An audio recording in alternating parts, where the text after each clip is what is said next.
नमस्कार छात्रों। एक बार पुनः आपको मेरी मोबाइल मेरी शिक्षा #TBT the Bihar teacher history maker में पुनः स्वागत है। आज का लेसन है मेरी वियतनाम यात्रा। स्मृति पर जोर डालने पर लगता है कि बात कोई 40 वर्ष पहले की है। हो सकता है 2-4 वर्ष पहले की हो। एक दिन बड़े अलस और अनमस भाव से हिंदी की किसी मासिक पत्रिका के पन्ने उलट पलट रहा था। हठात एक पन्ने ने पेंसिल स्केच की एक तस्वीर दिखी। बड़ा दुबला पतला सादगी नमूना आदमी, लेकिन व्यक्तित्व बड़ा ही प्रेरणादायक और चमत्कारी।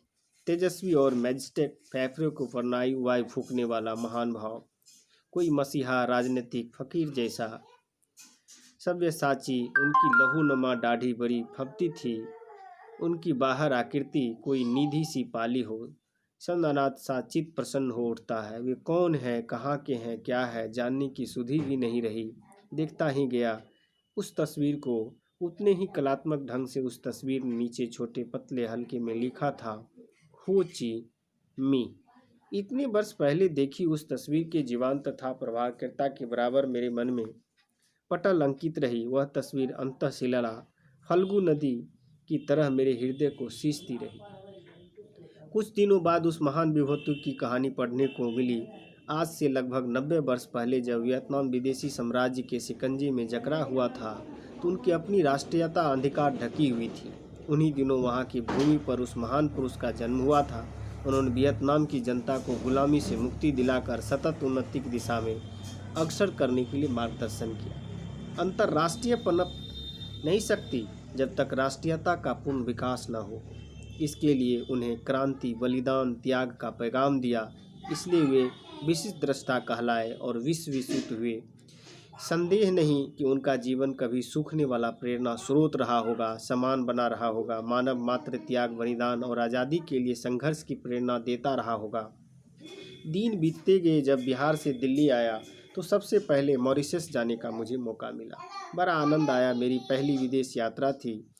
जब कभी कहीं बाहर जाने का मुझे मौका मिलता था, वहाँ चला जाता हूँ।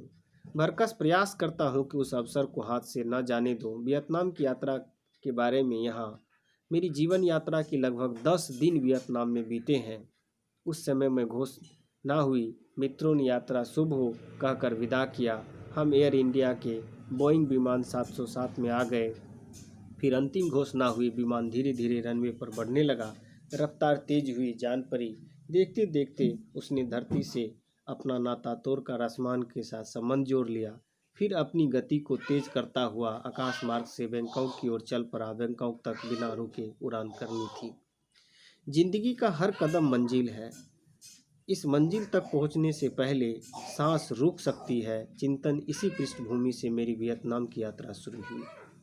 धरती के शोरगुल, भागदौड़ और अस्त व्यस्तता से हजारों फीट ऊपर आसमान के स्वच्छ शांत वातावरण में जीवन की नामालूम कितनी मधुर स्मृतियाँ मेरे मानस पटल पर तितली की तरह उड़ती आ रही थी। इस तरह वियत यात्रा पराया मैं कान के दर्द का शिकार हो जाता हूँ।